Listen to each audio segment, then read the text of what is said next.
Bonjour à tous, vous allez pouvoir suivre ce matin l'examen en première lecture d'une proposition de loi de l'Assemblée nationale tendant au développement, à l'encadrement des stages et à l'amélioration du statut des stagiaires.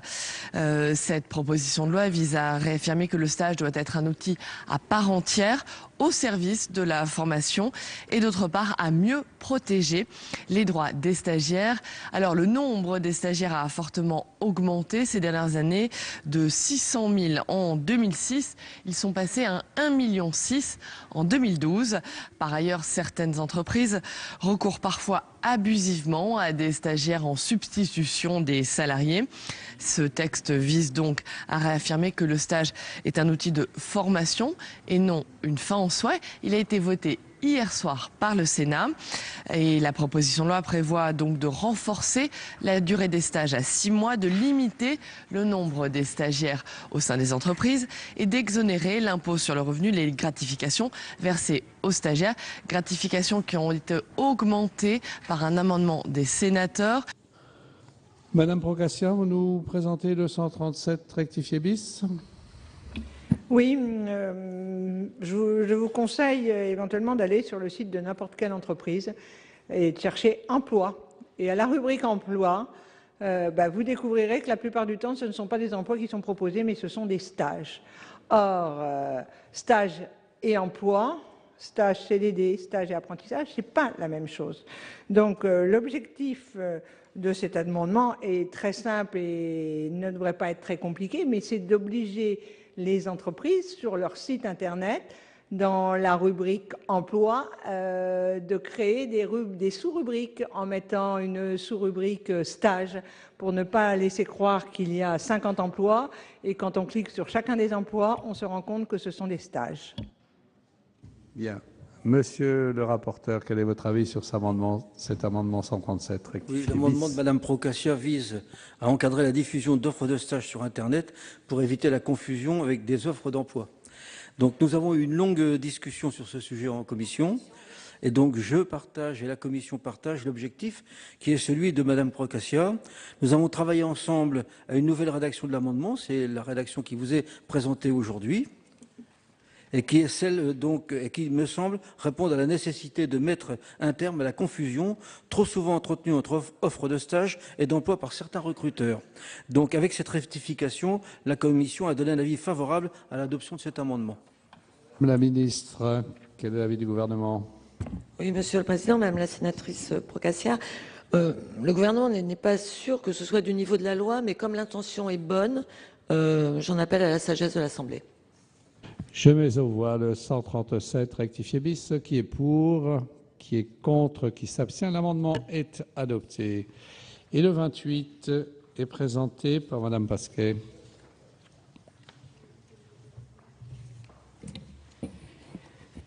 Monsieur le Président, si vous le permettez, je vais défendre 4 amendements. En même temps, le 28... Je permets. Très bien, je m'en doutais un peu.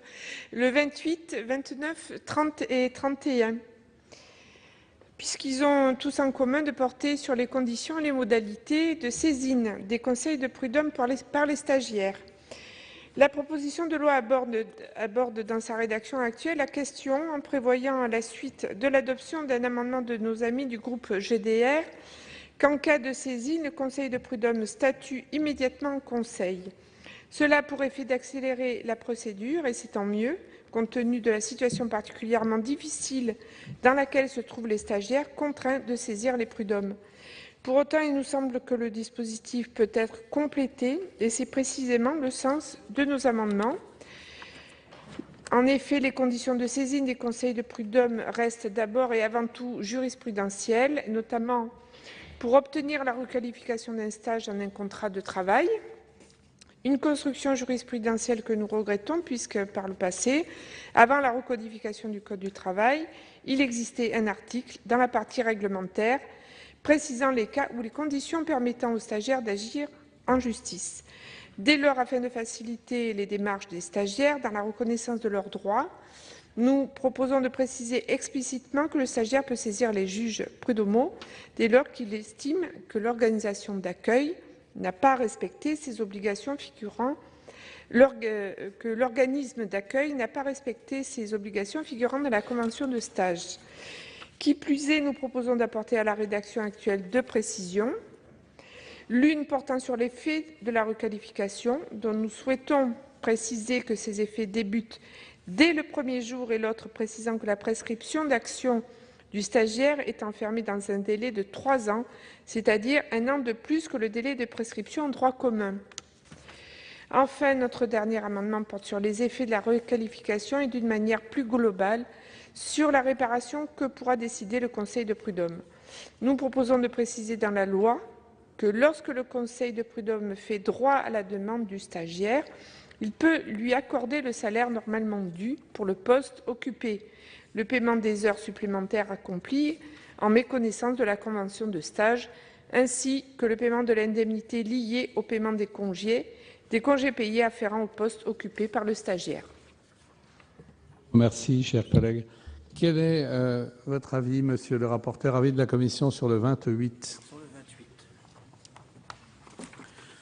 Alors, sur le 28 de Madame Cohen, qui tend à permettre la saisine du Conseil de prud'homme pour une requalification si le stagiaire estime que l'organisme d'accueil n'a pas respecté ses obligations figurant dans la convention de stage. Alors, la requalification d'une convention de stage en contrat de travail repose bien sur le fait que les activités exercées en réalité par le stagiaire ne correspondent pas à celles prévues par la convention dans des conditions qui ne sont pas traditionnellement celles réservées à des stagiaires. De plus, c'est bien le stagiaire qui est à l'origine de la demande de requalification. Cet amendement me semble donc pleinement satisfait par l'état actuel du droit, en particulier par la jurisprudence de la Cour de cassation. C'est pourquoi la Commission demande le retrait, sinon c'est un avis défavorable. Madame la ministre, quel est l'avis du gouvernement? Même avis pour les mêmes motifs, Monsieur le Président. Bien. Madame Pasquet, je mets aux voix. Oui. Bien. Je mets aux voix le 28. Qui est pour? Qui est contre? Qui s'abstient? L'amendement n'est pas adopté. Madame Procaccia, c'est vous qui présentez le 97? Oui, tout comme lorsqu'on avait parlé de l'apprentissage, on estimait que le premier contact lors d'un conflit ne devait pas être devant les prud'hommes. Là, on estime aussi que lorsqu'il y a un problème de requalification du contrat de travail, ça soit porté avant de passer directement devant les prud'hommes, ça serait mieux qu'il y ait une phase de conciliation. C'est déjà pas une carrière professionnelle, mais si le premier contact avec l'entreprise se traduit déjà par aller devant les tribunaux, je pense que le jeune aura une vision sans doute assez négative du monde du travail, et c'est pas l'objectif du stage. Bien. Quel est l'avis de la commission, monsieur le rapporteur? Oui, Monsieur le Président, donc l'amendement de Mme Procaccia prévoit le passage devant le bureau de conciliation du Conseil des prud'hommes en cas de demande de requalification de la convention de stage au contrat de travail. La procédure spécifique prévue pour la requalification, qui reprend celle qui existe en cas de demande de requalification d'un CDD en CDI, vise à permettre un traitement rapide de la demande. Cet objectif est incompatible avec le passage devant le bureau de conciliation dont on sait la durée, pour tout un tas de raisons que je n'ai pas abordées ici, mais qui ne sont pas neutres.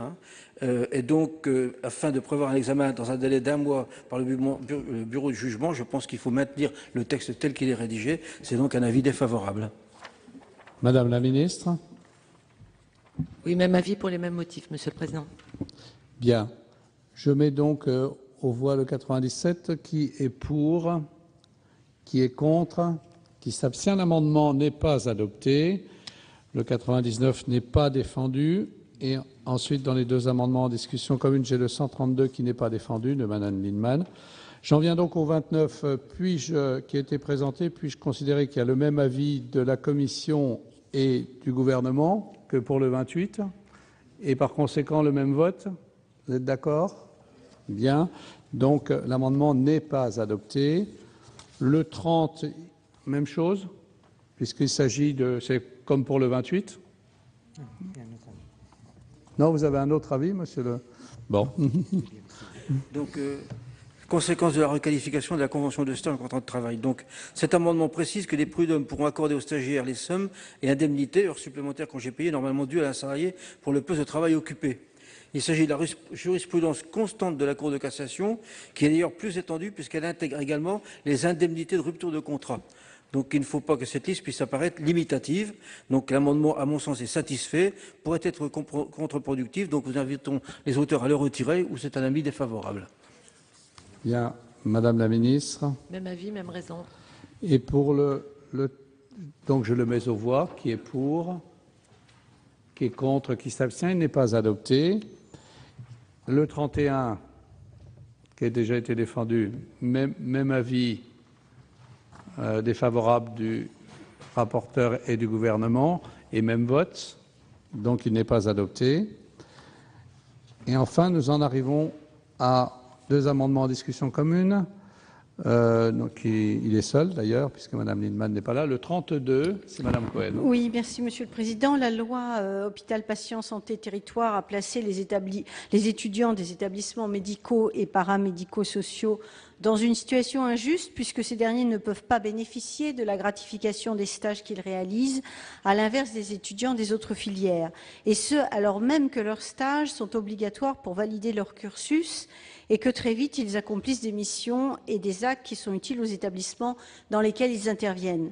Cette disposition, qui s'apparente à une véritable rupture d'égalité entre étudiants en fonction de la formation qu'ils poursuivent, est injuste pour les stagiaires, raison pour laquelle, en séance publique, Madame la ministre s'était engagée à ce que la gratification des stagiaires des fonctions publiques territoriales et hospitalières, prévue depuis la loi Enseignement supérieur recherche de juin 2013, s'applique à la rentrée 2014.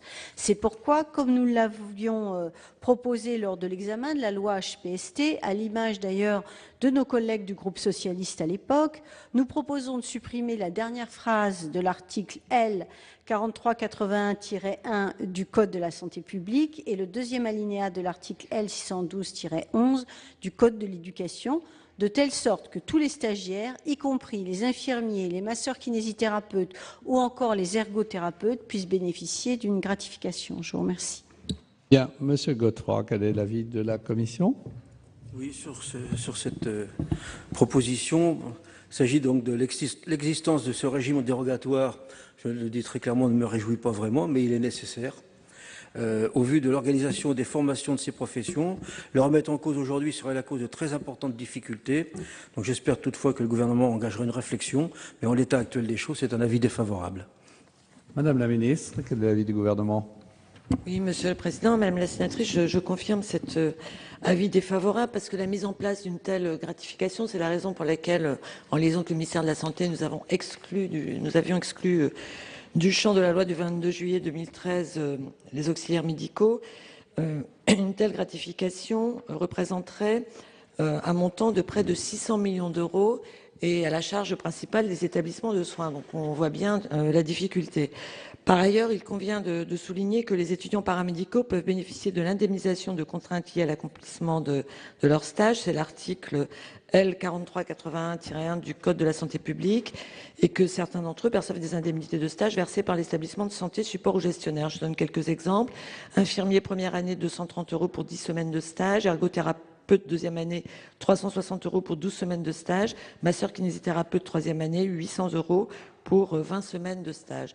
Donc c'est vrai que ça n'est pas globalement satisfaisant, mais en l'état actuel du contexte budgétaire que connaissent les établissements de soins, nous mettrions gravement en danger leur équilibre financier en remettant les auxiliaires médicaux dans le droit général des gratifications de stage. Donc pour ces raisons, je propose un avis défavorable. Monsieur Desessard a la parole pour explication de vote.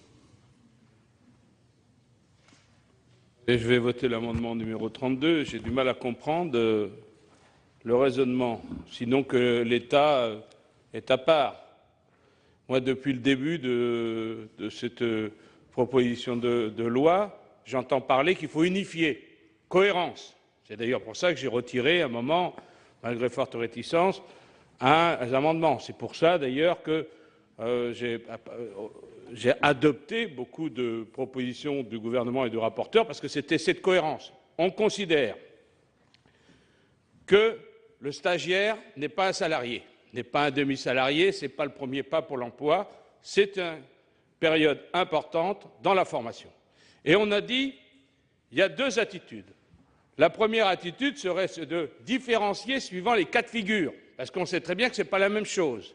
On ne demande pas la même chose à quelqu'un dans le secondaire et quelqu'un qui a 3 ou 4 années de formation. On a dit, on unifie. Il y a eu des demandes, puisqu'il y a des gens qui ont dit dans certains centres, dans certaines associations médicales, associatives, ça va être difficile, il n'y a pas de moyens. On a dit, on maintient la cohérence. Partout, on maintient la cohérence. Et là, hop, brusquement, d'un seul coup, le rapporteur, le gouvernement dit non, ce n'est pas possible. Alors vous vous dites, parce que ça coûte. Mais aussi ça coûtait avant, à d'autres. Lorsque c'est des associations, de toute façon c'est soit des municipalités, soit des départements, soit l'État. Ça coûte. On a pris une cohérence, on essaie de s'y tenir depuis un certain temps, puisqu'on débat depuis assez longtemps de ce débat, enfin de cette proposition de loi. On fait une cohérence et d'un seul coup, l'État dit non, non, pas nous. Non, non, vraiment là, ça ne va pas. Non, non, non, non, nous, on n'est pas concernés.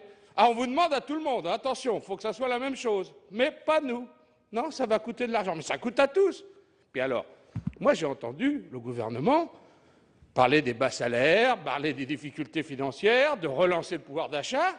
C'était l'occasion d'unifier. C'était l'occasion pour tout le monde. Évidemment, lorsqu'il y a des investissements à un certain moment, il y a un retour. J'ai cru comprendre qu'on en parlait comme cela pour les entreprises. On investit fortement pour les entreprises, à coups de milliards, et on aura des retombées positives. Là, c'était simple. Tout ce que vous nous avez dit, ça veut dire qu'ils sont déjà indemnisés là et indemnisés là, donc la somme totale ne resterait pas tellement importante. Et cet argent qui serait investi pour avoir la cohérence d'une proposition de loi, eh bien, elle servirait aux artisans, aux commerçants et à l'ensemble de la population, puisque ce ne sont quand même pas les stagiaires qui vont investir à l'extérieur des frontières. Ça serait directement consommé sur place. Donc ça veut dire que ça participe à la vie économique locale. Donc là, je ne comprends absolument pas la cohérence du rapporteur et absolument pas la cohérence du gouvernement. Depuis le début, on a dit on adopte la même chose, le même raisonnement, et là, d'un seul coup, c'est non. Alors, maintenant, ça veut dire que ça détruit tout. On se sent un peu floué. On lance, à chaque fois, on dit non, pas de cas particulier. C'est l'intérêt de proposition de loi. Et là, d'un seul coup, on met en place une autre cohérence. C'est très difficile à comprendre. Bien, j'ai été saisi d'une demande de scrutin public par le groupe CRC sur cet amendement numéro 32. Je vous rappelle que l'avis de la commission est défavorable, l'avis du gouvernement également.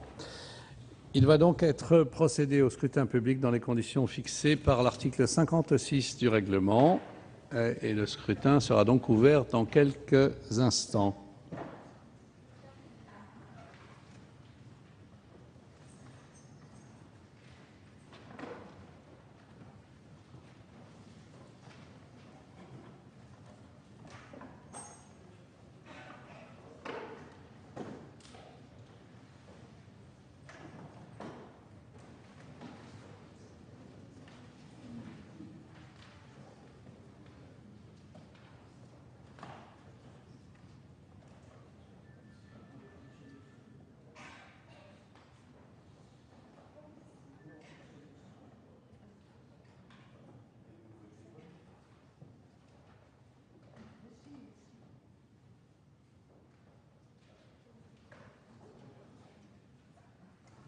Bien, le scrutin est ouvert.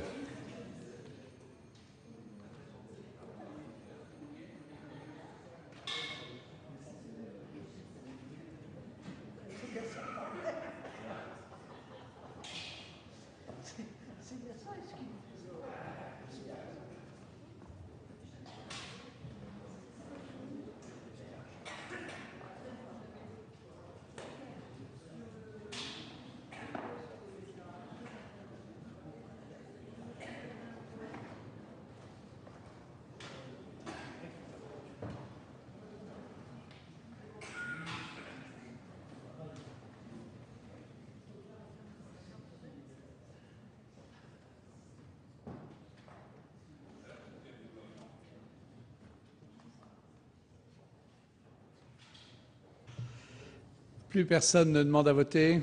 Eh bien, le scrutin est clos. J'invite les secrétaires à procéder au dépouillement du scrutin.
Alors, résultat du scrutin numéro 181 sur l'amendement numéro 32.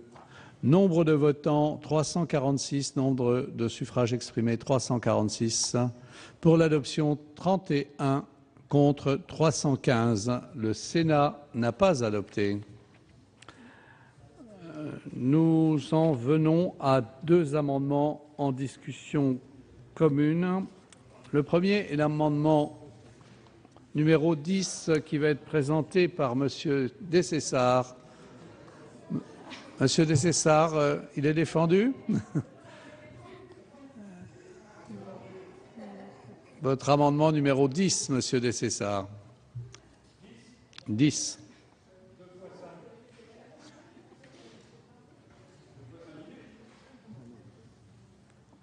La proposition de loi prévoit le renforcement des pouvoirs de l'inspection du travail pour s'assurer du respect des conditions de travail des stagiaires.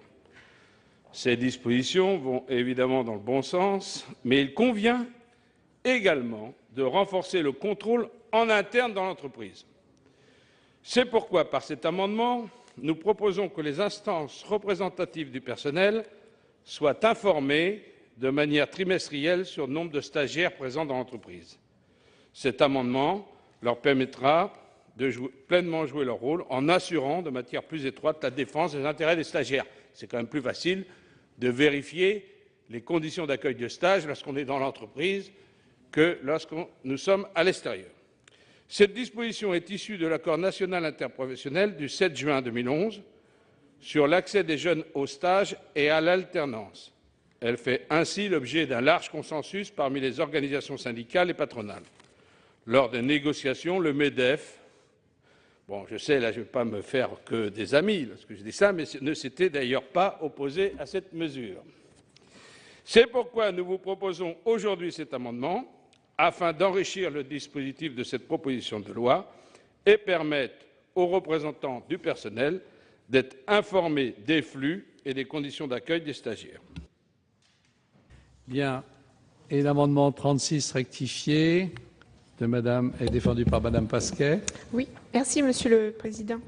Dans son rapport, notre collègue Jean-Pierre Godefroy fait référence à l'ANI du 7 juin 2011 sur le développement de l'alternance, de l'encadrement des stages, en rappelant que celui-ci a été à l'origine de mesures positives et que, fait notable, il avait été signé par l'ensemble des organisations syndicales et patronales.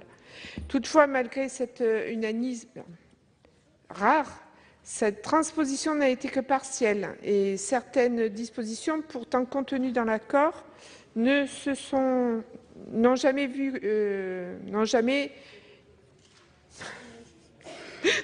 pas vu le jour dans un projet de loi. C'est le cas de la disposition qui fait l'objet de cet amendement et qui prévoit que le comité d'entreprise, ou à défaut les délégués du personnel, soient informés une fois par trimestre du nombre de stagiaires accueillis dans l'entreprise et de leurs caractéristiques, ainsi que le cas échéant des causes éventuelles de rupture de stage.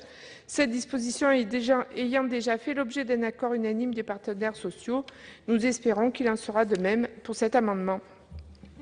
Monsieur le rapporteur, quel est votre avis sur ces deux amendements? Je vais peut-être décevoir Madame Cohen, mais bon. Alors, c'est valable pour les deux amendements, hein. Donc, cet amendement nous semble satisfait par les dispositions de l'article L. 2323-51 du Code du travail, qui prévoit que chaque trimestre, dans les entreprises d'au moins 300 salariés, l'employeur informe le comité d'entreprise du nombre de stagiaires accueillis dans l'entreprise, des conditions de leur accueil et des tâches qui leur sont confiées. Dans les entreprises de plus petite taille, c'est le rapport sur la situation économique de l'entreprise qui contient ces informations. C'est l'article L. 2323-47. Donc j'invite les auteurs à retirer leur amendement, sinon c'est un avis défavorable. Voilà. Du gouvernement, Madame la Ministre? Oui, même avis, Monsieur le Président, parce que, en réalité, ces dispositions sont satisfaites. Bien.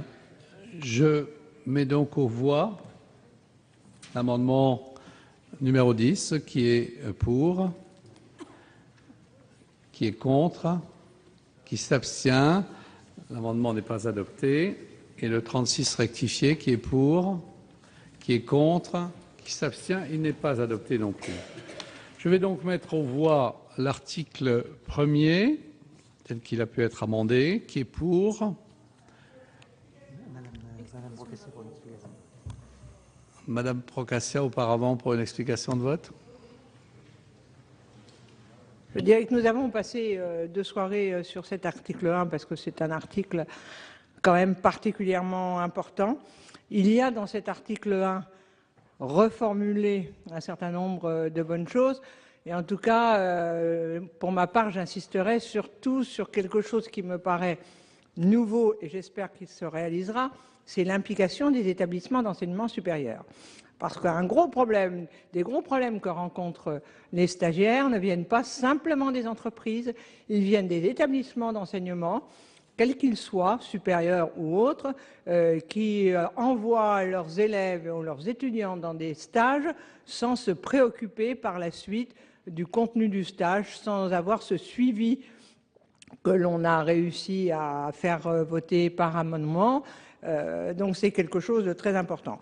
Par contre, malgré un certain nombre d'éléments comme le nombre maximal de stagiaires ou par entreprise qui sera fixé par décret mais qui nous laisse, nous, législateurs, quand même dans énormément de flou, pour ma part, malgré les avancées sur les maisons familiales et rurales, pour ma part, je m'abstiendrai et je pense que le groupe UMP s'abstiendra sur cet article 1 parce que je continue à trouver étrange que dans un texte, on nous demande simplement d'autoriser de faire des choses par décret. Alors ça sert à quoi que l'on soit là? Mais en tout cas, sur l'encadrement et l'encadrement des stagiaires, je demeure intimement persuadée que ça va faire peur à un bon nombre d'entreprises et que ça va diminuer peut-être l'offre de stage. Monsieur Desessard, pour explication de vote. Il y avait deux possibilités d'aborder le problème du problème des stages et des abus des stagiaires. Soit on faisait un projet de loi général avec des applications secteur par secteur en fonction du niveau de formation, c'est-à-dire un peu à la carte pour tenir compte de ce qu'on appelait la réalité du terrain. On va dire que c'était la position plutôt défendue par l'UMP et l'UDI. Et puis il y avait une autre cohérence avec des différences dans le curseur, qui était la position de la gauche et des écologistes, de dire eh bien, on essaie d'avoir une cohérence globale pour l'ensemble des stages, de façon qu'il y ait des principes. Donc, on a plutôt choisi cette voie-là. On aurait pu choisir l'autre. Hein. Je dis franchement, je ne suis pas du tout sûr que ça puisse se réaliser dans tous les secteurs. Mais en tout cas, on a choisi. Ça nécessite des moyens. Ça nécessite une mise en œuvre. On a fait Ce pari, nous y sommes allés. Donc on va continuer, on va voter pour, nous les écologistes, cet article 1er, mais on est très quand même déçus par le refus d'adopter l'amendement 32 présenté par le groupe CRC qui permettait justement cette unification, cette cohérence globale. Et donc là, c'est à ne plus rien y comprendre. On fonce, on y va, on est prêt à la stratégie, on la suit, c'est ça qui nous cimente. Et à un moment donné, on dit « Ah non, on joue plus là, c'est plus possible, on n'y va plus ». Mais qu'est-ce que c'est que ces stratégies qu'on n'assume pas entièrement? Qu'est-ce que c'est que ces stratégies où on ne décide pas d'aller jusqu'au bout pour voir les résultats? Si on commence effectivement, et vous l'avez dit, Madame la Ministre, à miter le projet, c'est-à-dire à considérer que dans certains endroits, il faut faire autrement. Mais pourquoi pas les dérogations dans les mois qui viennent? Non, on va voter, parce qu'on est dans cette stratégie, on va voter pour, mais malgré tout, avec une déception, que cette stratégie ne soit pas cohérente et assumée jusqu'au bout. Bien. Donc, oui, monsieur le rapporteur. Oui, monsieur le Président, je vais m'exprimer non pas en tant que rapporteur, mais à titre personnel quelques instants. Bien évidemment, l'article 1er, je le voterai, il n'y a pas de souci, parce que je considère que le texte qui nous vient de l'Assemblée et le travail que nous faisons ici est tout à fait productif. Je voudrais réitérer mon regret du vote de l'amendement de monsieur Barbier, qui revient sur les dispositions que nous avions prises concernant la durée du stage à 35 heures, c'est-à-dire la durée légale du travail. J'y reviendrai pas. Par contre, Madame la Ministre, je continue à être vigilant et je n'exclus pas de voir en commission permanente si on peut faire quelque chose, car je ne suis pas convaincu. Je ne suis pas convaincu que nous avons pris un amendement, adopté un amendement de Madame Procaccia pour en faire en sorte que les employeurs ne puissent pas diminuer la gratification quand il y a des ponts, ce que nous avions vérifié dans un certain nombre de sociétés. Je souhaite que l'on puisse vérifier à partir de là, que la gratification, quand la durée du temps de travail dépasse les 35 heures, est bien augmentée à due proportion du temps de travail dépassé des 35 heures. Donc, pour l'instant, je ne dis pas que c'est pas possible. J'ai un doute, je reste dans le doute, et je pense qu'il faut que ce doute soit levé, parce que c'est au moins un minima que dans la mesure où l'amendement de M. Barbier a été adopté et que maintenant le temps de travail peut être porté à plus d'heures que les 35 heures réglementaires, que la gratification suive en même temps le même mouvement. Je vous remercie, M. le Président. Bien. Je vais donc mettre au vote cet article 1er ainsi rectifié, amendé, pardon. Qui est pour? Qui est contre? Qui s'abstient. Donc, l'article 1er est adopté. À ce stade, je souhaiterais vous rappeler que, normalement, on arrête à 12h30, hein, et que, comme vous avez pu le voir, si nous n'avons pas terminé, nous reprendrons dans les semaines suivantes comme un cycle là. Voilà. Et oui, on peut arriver à terminer, à condition que chacun y mette un peu du sien. Moi, je n'y vois pas d'inconvénient. Bien. Alors, après l'article 1er, j'ai un amendement numéro 7 qui est présenté par M. Desessard. Par cet amendement, nous souhaitons confier à l'Observatoire de la vie étudiante une mission de statistique et d'études sur les stages. Aujourd'hui, notre pays manque cruellement de données fiables sur les stagiaires pour éclairer l'action publique dans ce domaine. Cela a été dit à plusieurs reprises, mais nous ne pouvons estimer précisément aujourd'hui le nombre de stagiaires en France. Nos estimations varient de 1,6 million à 2 millions de personnes, ce qui représente une marge d'erreur de 20%. Pour connaître plus précisément les conditions de vie et d'études de travail des stagiaires, il convient qu'un organisme puisse nous livrer des statistiques fiables. L'Observatoire de la vie étudiante, qui s'est spécialisé dans l'étude du monde étudiant, pourrait se charger de ces missions, puisque ses attributions actuelles sont connexes. Il conviendra bien entendu de doter cette structure de plus de personnel. L'article 40 nous empêchant d'alourdir les charges publiques, je vous demande, Madame la Ministre, de nous aider à y remédier. Bien. Monsieur le rapporteur, quel est votre avis? Favorable de la Commission. Madame la Ministre. Monsieur le Président, Monsieur le Sénateur, le gouvernement aura une position un peu différente de celle du rapporteur parce que nous considérons qu'un travail est en cours. L'OVE est déjà tout à fait habilité à produire des études sur les stagiaires puisque les stagiaires sont des étudiants. Quand les stagiaires sont des étudiants, des éléments quantifiés sont déjà produits et contribuent à la production de l'enquête statistique réalisée chaque année par les services de la DGCIP, donc les services de la Direction générale d'enseignement supérieur et de l'insertion professionnelle, mais il reste limité aux seules universités, aux établissements qui dépendent directement du ministère. Conscient qu'il est nécessaire de développer les statistiques sur les stages, le gouvernement s'est engagé dans une réflexion sur ce thème avec notamment les services de l'INSEE. Des réunions de travail ont déjà été conduites cette année et vont se poursuivre pour définir un mode de recueil statistique plus pertinent et pérenne au niveau national. Ainsi, nous pourrons assurer un meilleur suivi des stages et des stagiaires. Mais pour le moment, il semble toutefois sans objet d'indiquer dans la loi une mission particulière vis-à-vis des étudiants, lesquels sont déjà une cible d'étude pour l'Observatoire de la vie étudiante. C'est pourquoi je m'en remets à votre sagesse pour éviter, comme vous l'avez dit vous-même, d'alourdir un texte. Et je vous propose de retirer cet amendement en sachant que je partage votre préoccupation et que les différences chiffrées que vous indiquez peuvent s'expliquer, mais je ne peux pas allonger le temps d'intervention et je vous expliquerai à quoi elles sont dues. C'est ça. Je n'ai pas dit que j'alourdissais le texte, puisque simplement je demande dans mon amendement de rajouter « et des stagiaires ». Donc c'est quand même pas alourdir le texte que de demander que « et des stagiaires ». Ça veut dire qu'on pointe particulièrement que ce ne sont pas simplement des statistiques sur les étudiants, mais qu'on fait attention aussi aux stages et aux stagiaires. Et vous avez dit, Madame la Ministre, que vous comptez le faire. Donc il s'agit de rajouter le mot « et des stagiaires ». Bon, voilà. Donc, après, j'ai dit que ça pouvait alourdir le budget, puisqu'on va demander à s'occuper des stagiaires. Mais, Madame la Ministre, vous m'avez dit, il le fait déjà. Donc, c'est là qu'il n'y a pas de frais supplémentaires, puisqu'il le fait déjà. On pointe simplement, par mon amendement, en mettant le mot « et des stagiaires », qu'il ne faut pas oublier la dimension de formation dans les entreprises.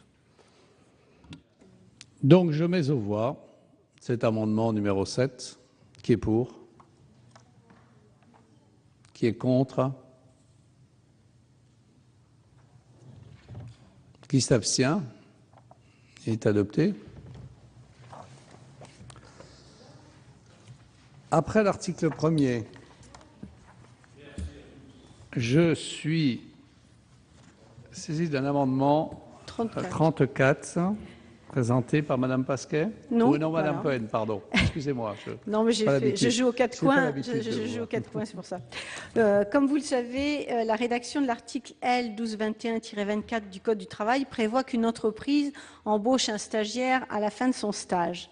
Alors, la durée du stage est déduite de la période d'essai. Toutefois, il ne s'agit que d'une déduction partielle, puisque cette réduction ne s'opère que dans la limite de 50% de la durée prévue au départ. Ainsi, le stagiaire est embauché à la fin d'un stage qui a duré 4 mois et dont le contrat prévoit une période d'essai de 2 mois, ne doit plus réaliser une période d'essai que d'1 mois.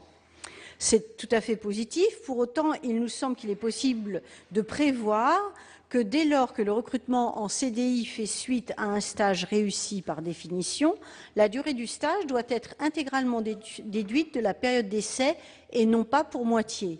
Cela nous paraît d'autant plus opportun que ces périodes d'essai peuvent atteindre 3 mois pour un agent de maîtrise et 4 mois pour le recrutement d'un cadre.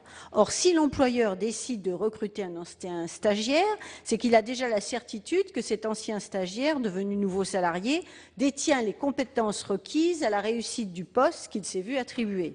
Cela participe d'un mouvement de sécurisation d'entrée dans la vie professionnelle, sans constituer pour autant une contrainte de taille à la charge des employeurs. C'est pourquoi nous souhaitons que notre amendement soit adopté.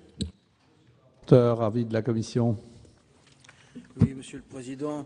Le régime actuel résulte d'un accord national interprofessionnel de 2011, signé à l'unanimité par les partenaires sociaux.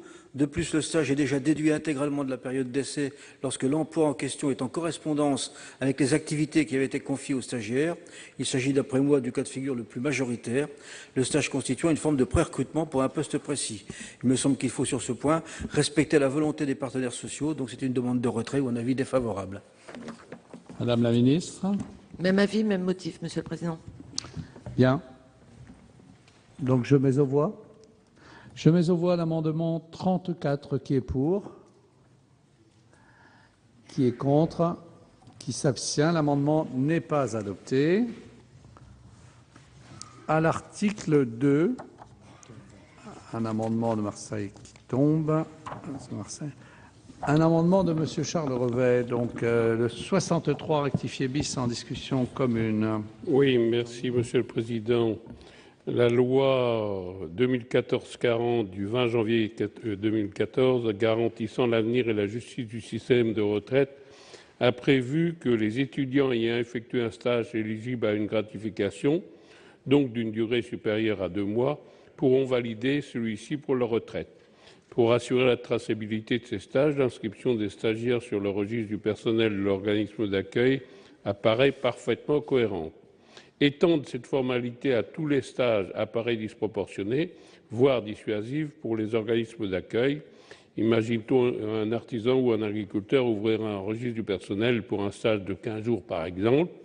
Il est donc proposé d'en rester à une obligation qui ne concernerait que les stages éligibles à une gratification pour les raisons exposées ci-dessus. Bien. L'amendement de Mme Lienemann tombe. Madame Cohen, non, Madame Pasquet, l'amendement 35. Merci, Monsieur le Président. Depuis 2008, les entreprises doivent disposer d'une liste des conventions de stage qu'elles concluent.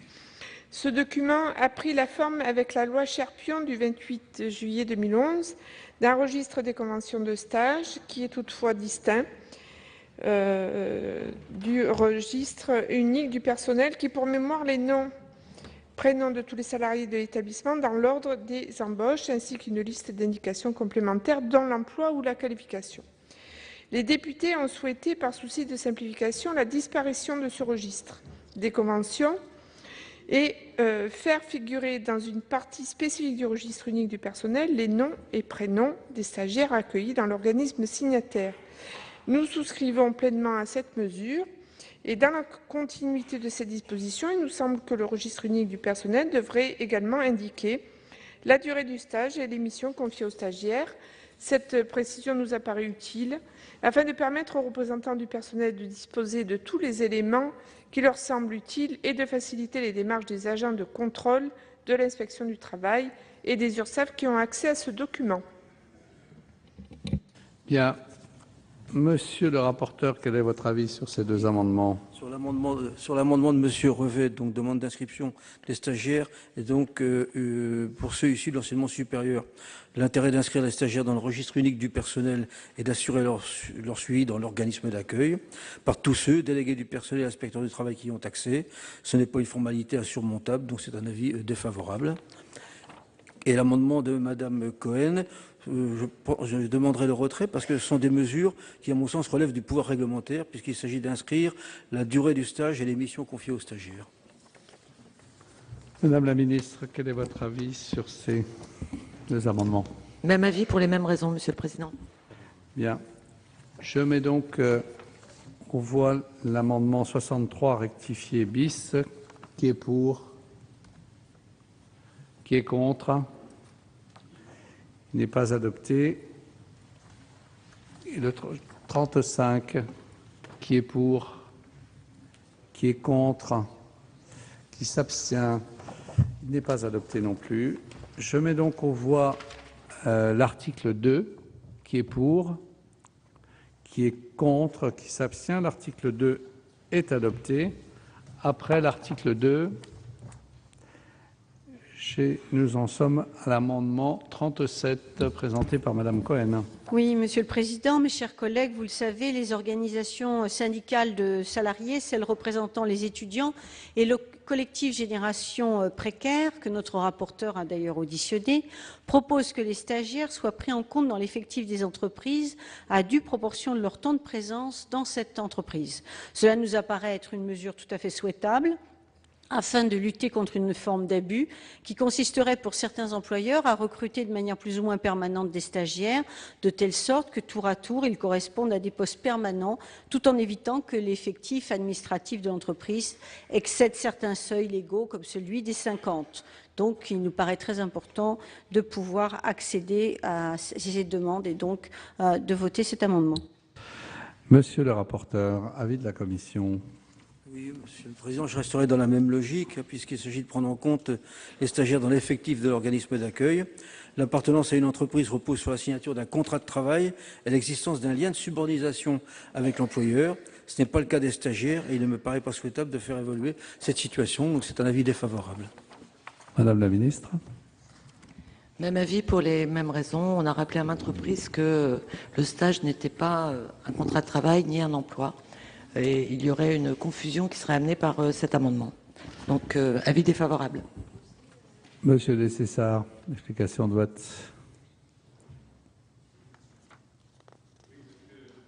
J'interviens pour expliquer mon vote, puisque je ne vais pas voter l'amendement proposé par le CRC, mais j'en suis pas loin. Alors, non, parce que je reste encore dans l'idée de ce projet de loi, enfin de cette proposition de loi, que les stages font partie de la formation. Alors après, on pourrait dire, mais à un autre moment, de dire que dans le registre du personnel, on peut noter tous les flux des stagiaires de façon différente. Mais là, et vous l'avez dit, Madame Cohen, vous avez dit, c'est la demande de génération précaire. Et ben, effectivement, génération précaire, eux, ils partent d'un constat. Ils disent, beaucoup de stages aujourd'hui sont en réalité des emplois. Et il faut absolument lutter contre ça. Et pour cela, il faut les inscrire dans le registre de personnel, leur donner des droits, parce qu'ils sont utilisés. Aujourd'hui, nous, le groupe écologiste, on a choisi la vision du rapporteur et donc du gouvernement, puisque le gouvernement a la même optique, c'est que le stage fait partie de la formation. Mais génération précaire pose un vrai problème. Est-ce qu'on pourra longtemps continuer comme cela, puisque beaucoup de stages sont utilisés comme premier emploi. Et eux, ils disent, considérons qu'il y a vraiment des premiers emplois, prenons-les en compte et faisons en sorte qu'ils ont des conditions décentes. Et ce à quoi je leur ai répondu, à ceux et à celles avec qui j'en ai discuté, que c'était rentré dans un contrat premier embauche, c'est-à-dire avec un revenu qui serait moindre. Donc pour cela, pour le moment, il n'est pas question de légitimer le fait que des stages soient considérés comme un emploi avec une gratification inférieure au SMIC.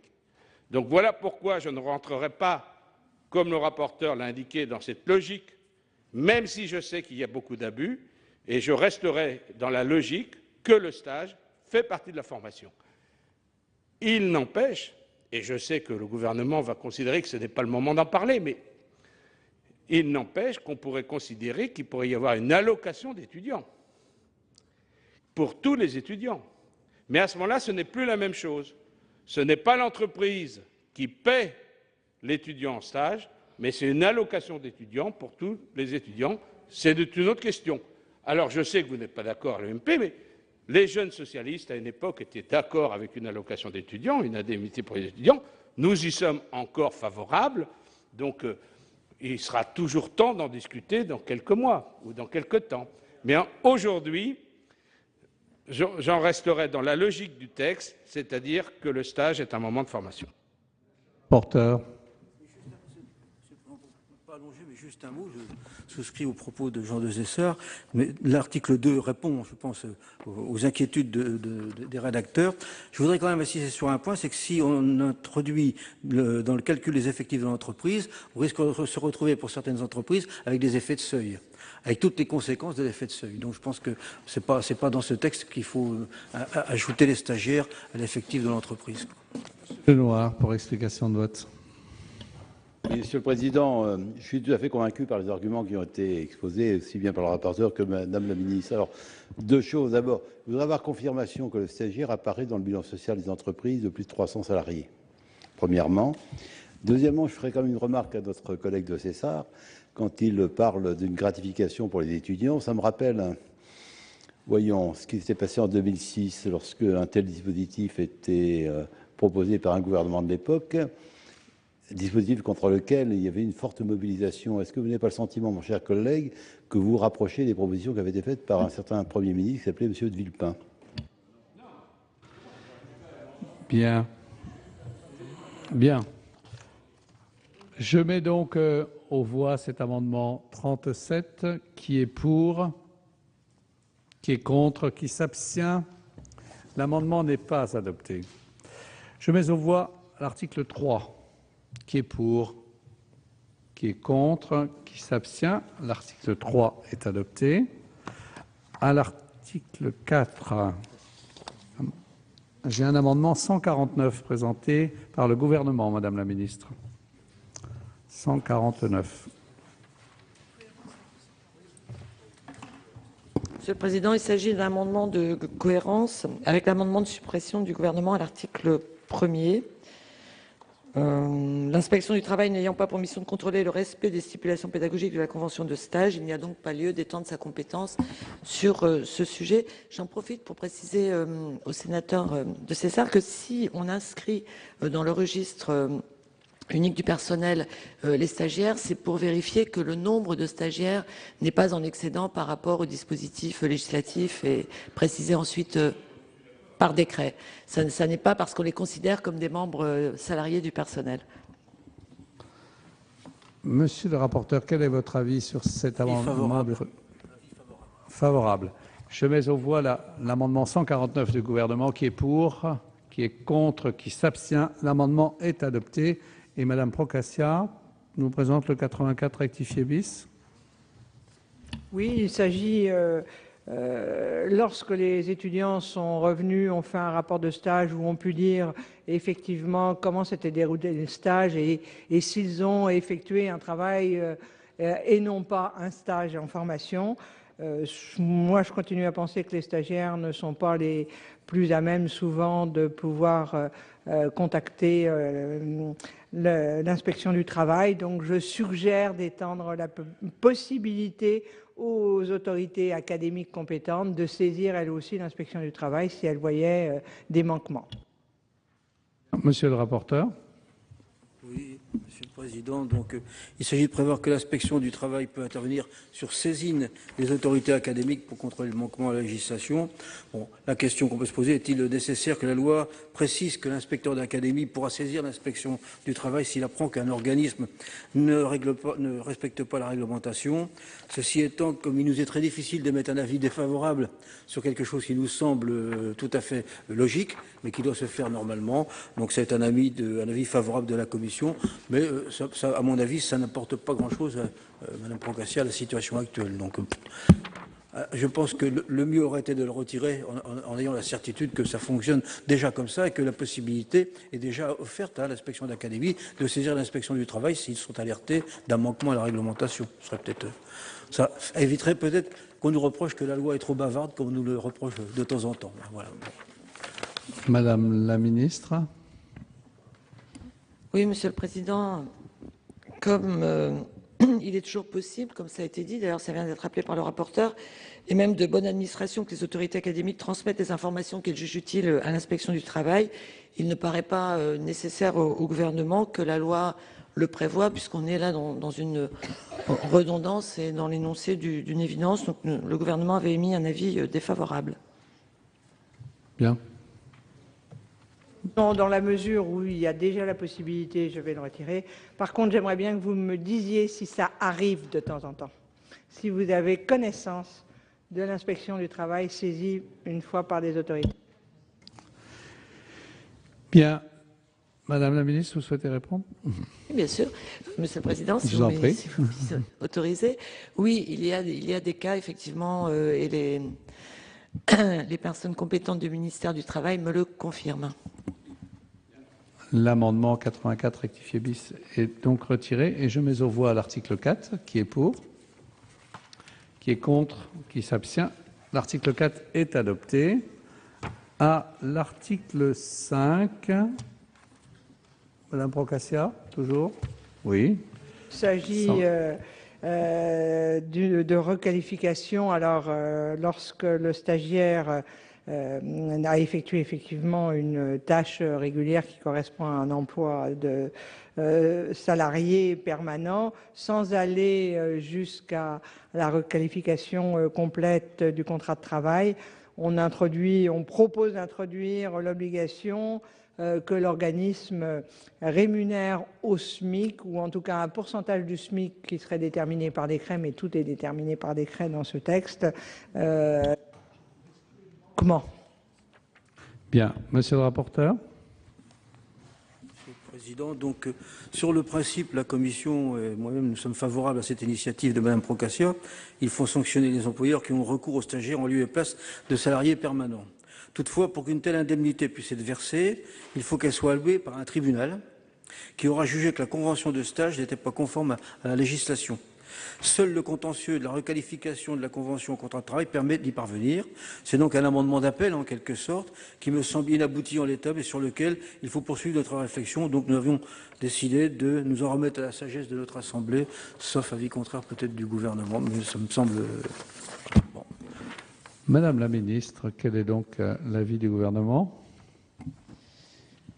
Monsieur le Président, le gouvernement a un avis qu'il a concerté avec le ministère du Travail à ce sujet, parce que l'affectation d'un stagiaire sur un poste de travail permanent dans l'entreprise se fait toujours au détriment de l'embauche d'un salarié, ce qui nous gêne par rapport à la définition tout de même d'un stagiaire qui est, encore une fois, un étudiant ou un élève en situation de formation et non pas en situation de remplacement d'un salarié. Donc la requalification, si elle est demandée, et le juste dédommagement du stagiaire, et entraîne la sanction nécessaire de l'infraction. Ainsi, le stagiaire aura droit au rappel des salaires qui auraient dû lui être versés, ce salaire ne pouvant être inférieur au SMIC, mais également à l'ensemble des droits qui sont associés au statut du salarié, congé payé le cas échéant, indemnité de licenciement. Et il faut prévoir qu'en cas d'infraction, le stagiaire ne reçoit qu'une indemnité compensatrice déterminée en pourcentage du SMIC. Je veux dire prévoir, comme c'est proposé dans votre amendement, que le stagiaire ne reçoive qu'une indemnité compensatrice en pourcentage du SMIC, irait donc à l'encontre de l'objectif de cette PPL qui est de protéger le droit des stagiaires et de lutter contre le recours abusif au stage. Voilà pourquoi cet amendement nous gêne, même s'il est plein de bonnes intentions, mais il va à l'encontre de la définition même du stagiaire. Je regrette d'ailleurs, moi-même je regrette ma formulation parce que c'est pas dans l'entreprise, c'est dans l'organisme d'accueil quel qu'il soit. Ça peut être une administration publique, ça peut être une association, ça peut être une entreprise. Donc il faut éviter de stigmatiser l'entreprise, là aussi c'est l'organisme ou l'entité d'accueil du stagiaire. Bien, je mets donc aux voix cet amendement. Pardon ? Je l'avais compris, excusez-moi. Bien, donc je mets aux voix l'amendement 129 rectifié. Qui est pour? Qui est contre? Qui s'abstient? L'amendement n'est pas adopté. Et je mets au vote l'article 5. Qui est pour l'article 5? Qui est contre? Qui s'abstient? L'article 5 est adopté. À l'article 6, c'est M. Charles Revet.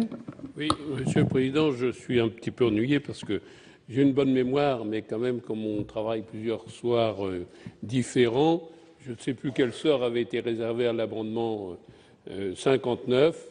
Et donc, comme il s'agissait d'un amendement de coordination, peut-être que Monsieur le rapporteur va pouvoir me porter des précisions.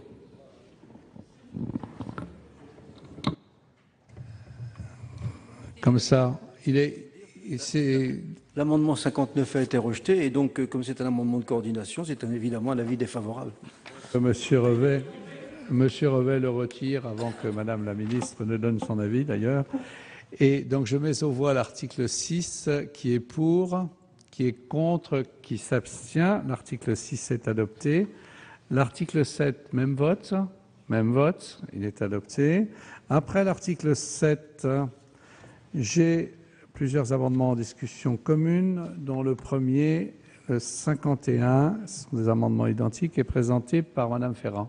Merci, Monsieur le Président. L'objet de cet amendement est d'assurer la pérennité et la traçabilité des financements des gratifications de stage des travailleurs sociaux.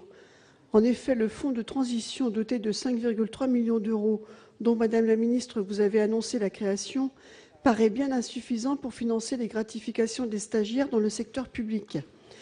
En 2008, 20 millions d'euros avaient été dégagés pour financer ces gratifications dans le secteur associatif. Faute d'une ingénierie financière adaptée, ces crédits ont été dispersés et se sont dilués dans les budgets des établissements et services sociaux et médico-sociaux. Pour résoudre ce problème, nous proposons de créer une enveloppe d'intérêt général pour les établissements destinée à financer les stages des élèves ou étudiants en travail social. Elle serait financée par redéploiement de crédits et par le fonds de transition annoncé, ce qui permettrait de répondre structurellement à la problématique liée à la gratification des stagiaires dans le secteur médico-social.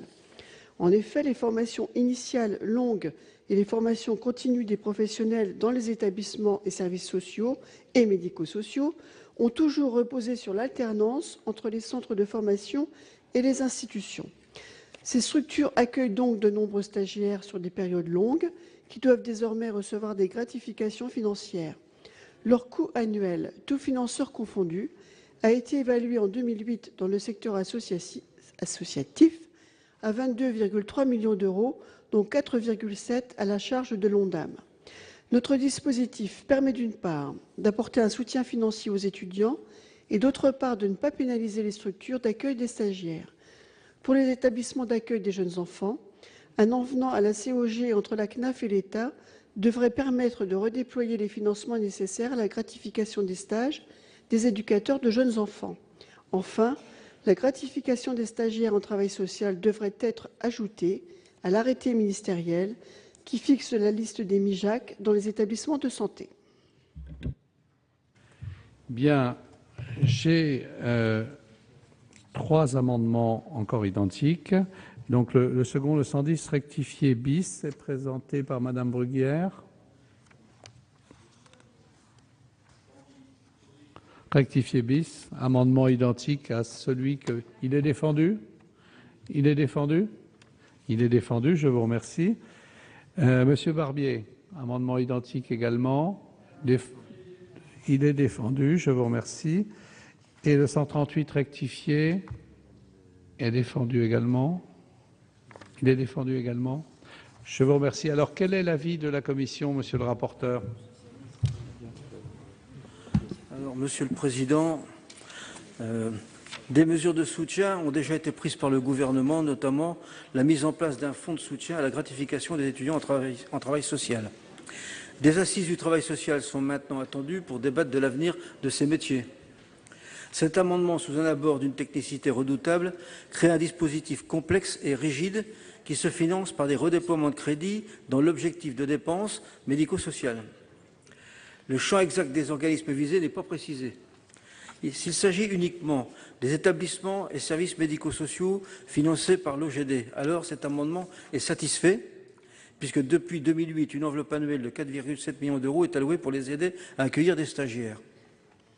En revanche, s'il s'agit de prendre en charge les coûts qu'entraîne l'accueil de stagiaires travailleurs sociaux dans les services propres des conseils généraux, ainsi que dans les établissements et services qui sont entièrement financés par l'État et non par l'assurance maladie, la solution proposée n'est pas pertinente. En effet, l'OGD a un champ plus limité que celui de l'ensemble de ces structures. Cela aboutira à priver les EHPAD et les établissements médico-sociaux d'une partie de leurs ressources et à utiliser des fonds destinés au financement des soins à un usage qui ne leur correspond pas. L'assurance maladie n'a pas à financer la formation des travailleurs sociaux, mais bien la prise en charge médicalisée en EHPAD ou établissement pour personnes handicapées. On se trouverait donc dans ce cas à un transfert de charges qui serait irrecevable au titre de l'article 40. Il y a donc 2 cas de figure. Soit il s'agit d'un dispositif qui n'apporte rien et qui est satisfait, soit il est irrecevable au titre de l'article 40, puisque l'assurance maladie est appelée à prendre en charge de nouvelles dépenses qui jusqu'à présent n'étaient pas de son ressort. J'invite donc les auteurs de l'amendement à préciser leur volonté, mais je pense que dans ces cas-là, le mieux c'est de solliciter l'avis du gouvernement c'est l'avis de la Commission. Il me semble que nous avons résumé la situation et que la balle est dans le camp du gouvernement maintenant. Madame la ministre, quel est l'avis du gouvernement sur ces amendements identiques? Monsieur le Président, Mesdames, Messieurs les sénateurs, je ferai une réponse globale puisque la gratification des stages au sein des établissements sociaux et médico-sociaux relevant de l'objectif national de dépenses d'assurance maladie est applicable depuis 2008. Depuis cette date, une enveloppe de 4,7 millions est fléchée annuellement dans les circulaires de campagne pour le financement de cette gratification. Il n'est donc pas juste de dire qu'il n'existe aucun crédit pour financer les stages dans le secteur médico-social et que ces crédits ne seraient pas précisément identifiés et fléchés. Ce qui ressort surtout de l'examen de la consommation de ces crédits, c'est que depuis leur mise en place, ils sont systématiquement sous-consommés. Ce n'est donc pas l'obligation de gratifier les stages qui explique les difficultés de certains étudiants à trouver un stage dans ces établissements. Les difficultés actuelles rencontrées par les étudiants en travail social pour trouver des stages ne se situent pas dans le secteur médico-social associatif, que je viens d'évoquer, mais dans les secteurs nouvellement soumis, tels qu'ils ont été définis par la loi, dans le cadre de la loi sur l'enseignement supérieur et la recherche, qui a été votée le 22 juillet dernier. Et sont des nouveaux secteurs qui ont été soumis à la gratification.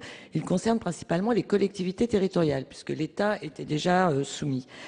Et le présent amendement, qui ne s'intéresse qu'à la question des établissements relevant de l'objectif national de dépenses de l'assurance maladie, ne résout pas cette difficulté nouvelle. Cette difficulté nouvelle, nous l'avons identifiée lors de la discussion de cette PPL à l'Assemblée nationale. Et non, d'ailleurs, pardonnez-moi, c'est lors de... Confusion de ma part, c'est lors de l'examen de la loi sur l'enseignement supérieur et la recherche que nous avions identifié cette difficulté pour les collectivités territoriales et puis un certain nombre d'associations, dont une que vous connaissez bien et qui est très active et très réactive sur le sujet, nous avait fortement alerté. Nous avons donc négocié avec le ministère des Affaires sociales un fonds de transition qui a été créé, qui est destiné à lever les difficultés temporaires rencontrées par les petites structures, notamment les petites communes ou les petits établissements publics relevant de la fonction publique territoriale. Et nous avons mis en place un fonds de transition de 5 300 000 €. On a fait une évaluation et on a même fait une évaluation assez large parce que je pense que l'expérience va nous montrer que, comme pour le premier fonds, il ne sera pas sollicité totalement. Tout en étant des lieux de stage, je parle des petites collectivités, particulièrement intéressants pour les étudiants, ils peuvent être en difficulté, en effet, pour financer les gratifications cette année, puisqu'ils n'ont pas pu l'anticiper lors de la construction de leur budget. Donc nous avons mis en place ces dispositions transitoires qui répondent à toutes les questions posées par ces amendements. Et tout cela s'est fait vraiment en concertation avec l'ensemble des collectivités concernées. Mais là encore, nous avons voulu étendre au plus grand nombre des stagiaires les mêmes dispositifs pour favoriser l'équité vis-à-vis de l'ensemble des stagiaires, même si, j'anticipe, cette équité n'a pas pu être complètement globale, mais je vois qu'il n'écoute pas, Monsieur de César. Donc voilà, je vous propose un avis défavorable. Bien, je vais donc mettre aux voix ces amendements. Qui est pour? Qui est contre? Qui s'abstient? Ces amendements ne sont pas adoptés. Après, pardon, non, après l'article 7, je suis saisi de 3 amendements identiques. Le premier, 53, est présenté par Madame Ferrat. Merci, Monsieur le Président. L'objet de cet amendement est de permettre aux entreprises qui ne trouvent pas d'apprentis dans leur secteur d'activité, les services notamment, de ne plus être sanctionnées par le malus que représente le versement de la contribution supplémentaire à l'apprentissage pour non-respect du quota de 4% d'apprentis. Il sera de 5% en 2015. En prenant en compte dans le calcul de ce quota les stagiaires embauchés en CDI par l'entreprise à l'issue de leur stage. Cette mesure ne peut qu'inciter les entreprises à s'impliquer en faveur de l'embauche des jeunes et de leur formation, et ainsi les aider à s'insérer plus rapidement dans le monde du travail. Amendement 89 identique, Madame Procaccia, il est défendu. Il est défendu, je vous remercie. Et le 119 rectifié, Madame Laborde. Oui, c'est le même amendement. Nous l'avions déjà déposé lors de la discussion du projet de loi relatif à la formation professionnelle et il a été défendu par Madame Ferrat, donc ce sera parfait. Bien, je vous remercie. Monsieur le rapporteur, quel est votre avis sur ces trois amendements identiques? Bien, Monsieur le Président, le CSA a pour objet de développer l'alternance dans les grandes entreprises où elle est bien moins répandue que dans l'artisanat, par exemple. Je ne suis pas convaincu qu'on puisse assimiler un stagiaire de l'enseignement supérieur à un apprenti ou un jeune en contrat de professionnalisation. La politique publique en faveur du développement de l'alternance a un objectif clair et la CSA est l'un de ses outils. Faut-il y faire des exceptions au risque d'en diminuer l'efficacité? Je n'en suis pas convaincu. Par ailleurs, comment savoir au moment du stage et du calcul de la CSA si le stagiaire va être embauché en CDI ensuite?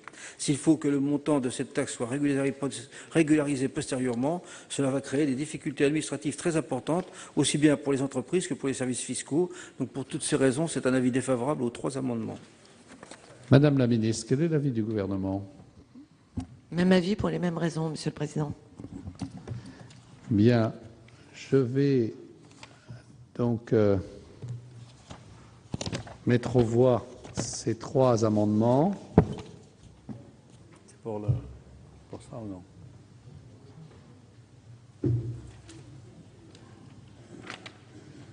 Pour 53 89, oui, c'est pour cela. C'est tous les trois. Bon, donc je suis saisi d'une demande de scrutin public sur ces amendements. Une demande présentée par le groupe UMP. Je vous rappelle que nous avons un avis défavorable de la Commission et du gouvernement, qu'il va donc être procédé au scrutin public dans les conditions fixées par l'article 56 du règlement, et le scrutin sera donc ouvert dans quelques instants.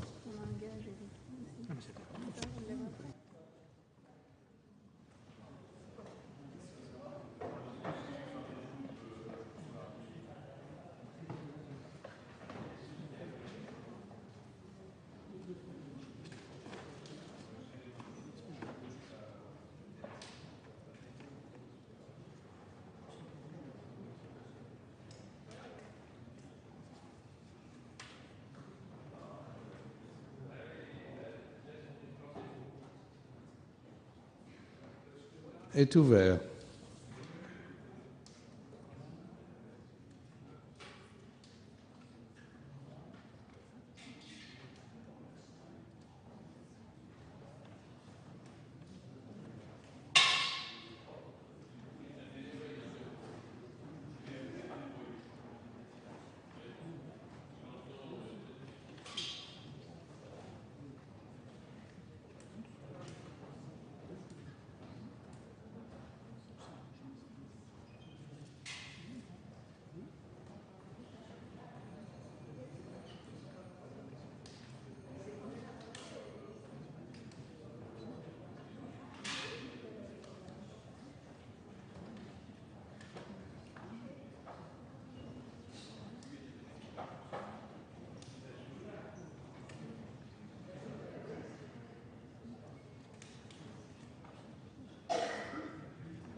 Plus personne ne demande à voter, donc le scrutin est clos. J'invite les secrétaires à procéder au dépouillement du scrutin.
Du scrutin numéro 182 sur les amendements 53, 89 et 119 rectifiés. Nombre de votants 346, nombre de suffrages exprimés 346. Pour l'adoption 178, contre 168. Le Sénat a adopté.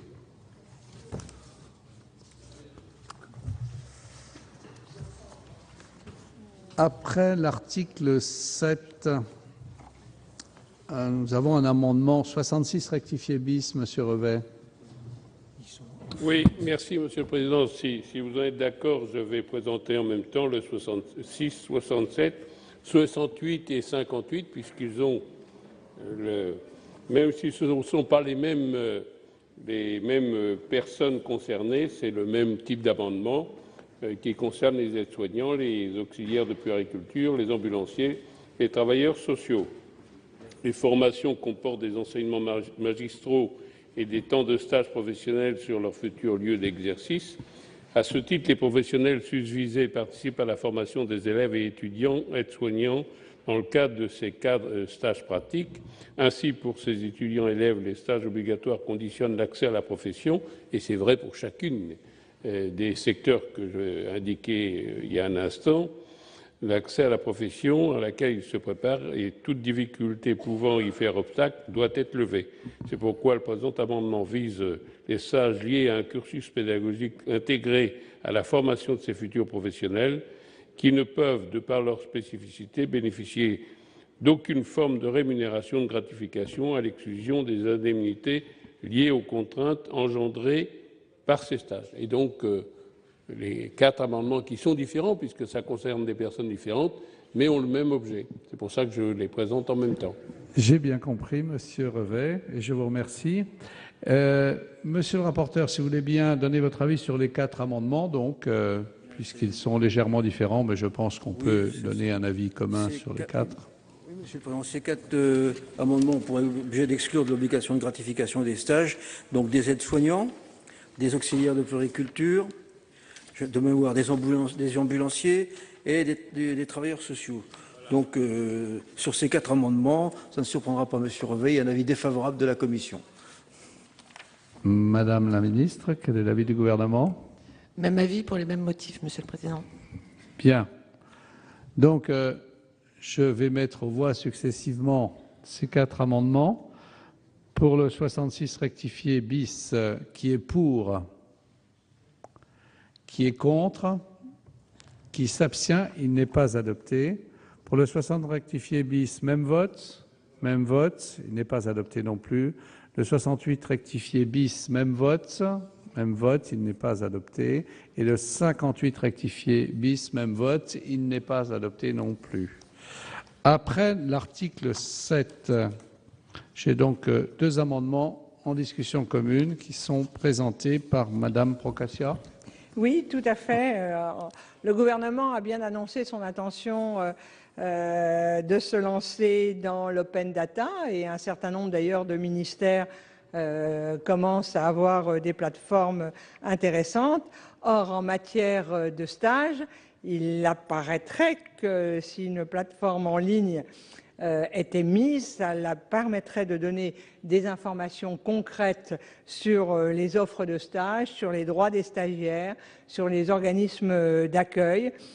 Ça permettrait d'éviter sans doute des abus, de mieux informer les stagiaires. Ceux pour lesquels les stages se sont mal déroulés pourraient en parler, décrire. Donc une telle base de données nous paraît très utile pour tout le monde, les entreprises d'accueil, les stagiaires, les établissements d'enseignement supérieur qui pourraient suivre au fur et à mesure des années et des stages.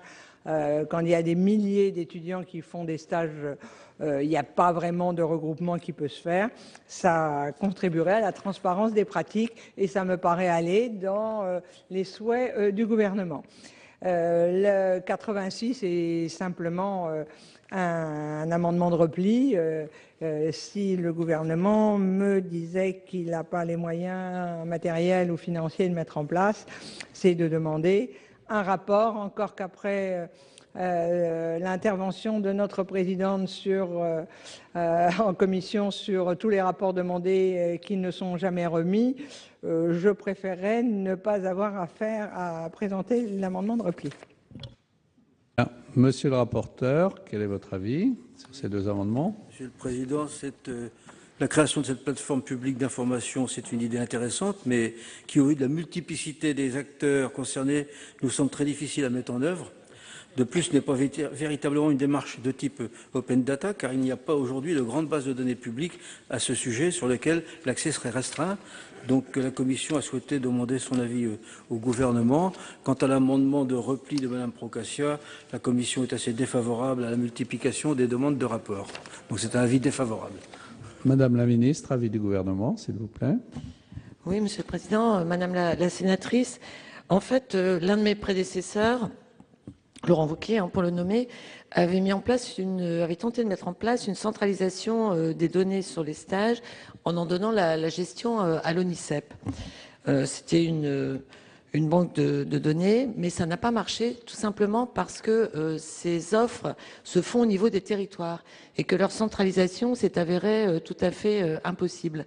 Donc là, il ne s'agit pas d'open data on est en dehors de ce sujet-là, on est simplement sur la difficulté à recueillir à un niveau central et à collationner à un niveau central des données qui sont des données territorialisées. Donc il nous semble beaucoup plus intéressant d'opérer ce travail à un niveau territorialisé. Là, on dispose des données effectivement efficaces. Et sur l'open data, je vous dis au passage que le secrétariat d'État à l'enseignement supérieur et à la recherche est le premier ministère à avoir mis en ligne des données. Donc vous y avez déjà accès dans un certain nombre de secteurs.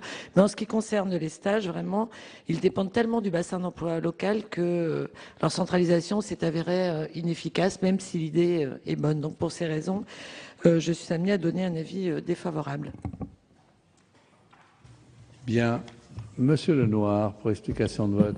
Monsieur le Président, Madame la Ministre, mes chers collègues, je trouve que l'intention inscrite dans l'amendement était extrêmement intéressante. Alors la réponse de Madame la Ministre me laisse quand même un peu perplexe, parce que vous avez l'air de considérer que les pouvoirs publics, c'est les pouvoirs publics au niveau de l'État. Non. Les pouvoirs publics, ça peut être également au niveau régional, au niveau départemental, au niveau local. Ce sont les pouvoirs publics organisés qui apportent un certain nombre de services. Alors, à partir de là, l'amendement peut très bien, compte tenu de l'argumentation que vous avez défendue, être adopté et concerner par un fléchage que vous avez vous-même indiqué les pouvoirs publics locaux. Bien. Je mets aux voix l'amendement 85 qui est pour, qui est contre, qui s'abstient. L'amendement 85 n'est pas adopté. Le 86, même vote. Non, je demande si c'est même vote. Bien, même vote, donc il n'est pas adopté.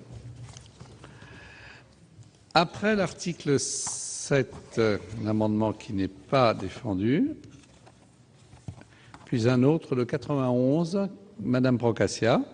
Le 86, non, il a été défendu. Le 91, il y a un problème dans les dispositions, enfin dans le texte de loi tel qu'il nous a été transmis de l'Assemblée nationale. Les nouvelles dispositions devaient s'appliquer aux conventions. On ne voudrait pas qu'elles s'appliquent aux conventions de stage qui ne sont signées et qui ont été signés avant la publication des décrets d'application. C'est aussi après l'article 7. L'article 90 va un peu dans ce sens en disant que la loi ne rentrera en vigueur que pour la rentrée universitaire 2014-2015. À l'origine, la loi devait s'appliquer au mois d'avril. Et vous voulez que je présente le 69 ? Je présente le 69. Le 69, eh bien, il se contente de supprimer un mot de l'intitulé de la proposition de loi, puisque pour nous, la proposition de loi tend à l'encadrement des stages et à l'amélioration des stagiaires, mais pas au développement des stages, puisque ça va compliquer beaucoup les choses. Bien, je vous remercie, chers collègues. Monsieur le rapporteur, si vous pouvez aussi nous donner votre avis sur les 3 amendements. Oui, Monsieur le Président. Sur l'amendement 91, il est logique que les dispositions de ce texte qui nécessitent un décret d'application ne seront pas applicables avant que celui-ci soit publié. C'est un principe général.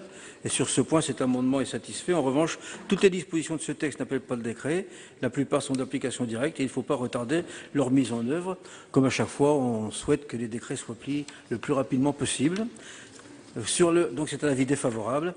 Sur l'amendement 90, différer l'entrée en vigueur, je tiens à rassurer les signataires de cet amendement. Le vote de cette loi ne modifiera pas les conventions de stage déjà signées. Elle ne s'appliquera qu'aux conventions signées postérieurement à son entrée en vigueur et pour certaines dispositions à la publication des décrets nécessaires. Donc le but n'est pas de porter atteinte aux conventions légalement conclues. Et par contre, il est au contraire nécessaire que cette proposition de loi achève son examen parlementaire dans les meilleurs délais pour qu'elle soit applicable dès que possible. Quant à la dernière, le 69, j'ai mis un avis, la Commission a mis un avis de désaccord complet, du fait que supprimer la notion développement, alors que l'on voit bien qu'il y a un développement tout à fait important depuis quelques années des stages. Donc c'est un avis défavorable pour les 3. Madame la ministre, également votre avis sur les 3 amendements, s'il vous plaît. Oui, même avis pour les mêmes raisons. Bien. Donc je vais mettre aux voix l'amendement 91, qui est pour, qui est contre, qui s'abstient. L'amendement n'est pas adopté. Jour après l'article 7, l'amendement 90, qui est pour, qui est contre, qui s'abstient. Il n'est pas adopté. Et enfin, le 69, même vote. Même vote. Il n'est pas adopté non plus. Alors, donc, on vote également sur l'intitulé. Non, bon. Alors, je vais mettre aux voix l'ensemble de la proposition de loi. Y a-t-il des demandes d'explication de vote? Oui. Oui, Madame Procaccia, déjà. Oui. D'abord, je me félicite qu'on termine le texte ce soir parce que à avoir ces séquences permanentes, c'est vraiment très désagréable. Et c'était, comme je l'ai dit à un moment, à se demander si le gouvernement avait envie que l'on vote ou pas ce texte, parce que vous l'avez présenté comme étant un texte important et c'était parsemé tout au long de l'emploi du temps quand il y avait des trous. Bon, pour notre part, le groupe UMP estime que c'est un texte important. De toute façon, la loi sur les stages, c'est l'UMP et les gouvernements précédents qui ont lancé toutes les bases. Et le texte, et vous l'aviez bien dit d'ailleurs, Madame la Ministre, dans votre intervention, et effectivement, ce texte le complète mais complexifie en même temps des dispositions qui existaient déjà et pour lesquelles on aurait pu se contenter de prendre des décrets qui n'étaient pas pris. Et surtout, on aurait pu, si la volonté du gouvernement était de faire un texte, c'est de faire un texte qui sanctionne les entreprises qui ne respectaient pas la réglementation actuelle des stages. Là, de toutes les auditions que nous avons menées, nous avons compris que les choses allaient faire encore un peu plus peur aux entreprises, en particulier aux PME qui ne sont pas armées pour ça. Et c'est une des craintes du groupe UMP, c'est qu'effectivement l'offre de stage aille en diminuant et non pas en facilitant les offres. Je l'ai dit tout à l'heure pour l'article 1, pour ma part, j'estime qu'il y a un certain nombre d'avancées. J'apprécie que la Commission et qu'un certain nombre de collègues sur les bancs divers aient voté plus d'une dizaine d'amendements. Pour ma part, je m'abstiendrai donc sur ce texte en espérant que dans la CMP, un certain nombre des avancées du Sénat demeurent, mais le groupe UMP dans son ensemble est opposé à la plupart de ces dispositions et donc le groupe UMP, pour sa part, sauf individuellement certains d'entre nous, votera contre ce texte. Bien, Madame Ferrat pour explication de vote. Merci, Monsieur le Président, Madame la Ministre, mes chers collègues. Nous voici donc arrivés à l'issue de ces débats, j'allais dire aussi enfin, et je ne crois trahir le sentiment de personne en disant que l'examen de ce texte a semblé interminable. Pourquoi? Pour la bonne et simple raison qu'il s'est effectué dans des conditions proprement déplorables. Comment a-t-on pu, je ne trouve pas d'autre mot ce soir, saucissonner, mais c'est vraiment le mot qui convient, à ce point cette proposition? Qu'on en juge, une discussion à peine entamée le 29 avril, poursuivie le 6 mai, et c'est un miracle si, grâce à la bonne volonté de chacun, nous l'avons terminée aujourd'hui. Et Monsieur le Président, tout à l'heure, nous a dit qu'il était encore prévu une fenêtre mardi 27 mai. Nous y avons échappé. C'est un message très positif envoyé aux jeunes, vous en conviendrez, signe du grand cas que l'on fait de leur sort et qui prouve à quel point on se soucie de leur insertion dans l'emploi. Quant au fond, notre appréciation n'est guère plus positive et elle peut être résumée en une formule, celle de notre collègue Jean-Léonce Dupont, le mieux est l'ennemi du bien. Oui, bien sûr, il faut un cadre minimal au stage. Et cela, nous l'avons toujours défendu. Le groupe et la famille politique auxquels j'appartiens ont fait partie des plus actifs et des plus mobilisés pour mettre en place un tel cadre. Je rappellerai que cela a été fait à l'initiative de Jean-Louis Borloo, alors ministre de l'Emploi, du Travail et de la Cohésion sociale, dans la loi du 31 mars 2006 pour l'égalité des chances. L'article 9 de cette loi légalisait la convention de stage, mettait en place une gratification pour les stages longs et limitait la durée maximale de ces stages. Par la suite, dans la loi ESR du 22 juillet 2013, Madame la Ministre, que vous connaissez parfaitement, nous avons fait adopter un amendement pour interdire que les stages puissent servir à pourvoir à un emploi permanent dans l'administration publique et les associations, et pas seulement dans les entreprises. Ce cadre protège les stagiaires et c'est bien normal. Mais le présent texte va bien plus loin et bien trop loin. Il crée un carcan rigide, totalement anti-économique. En effet, il établit des contraintes nouvelles, dont l'un des plus emblématiques est sans doute celle du quota de stagiaires par rapport aux effectifs de l'entreprise, et universalise celle qui existait déjà. Conséquence, ce cadre nouveau est totalement inadapté à certains secteurs d'activité et à certains acteurs économiques.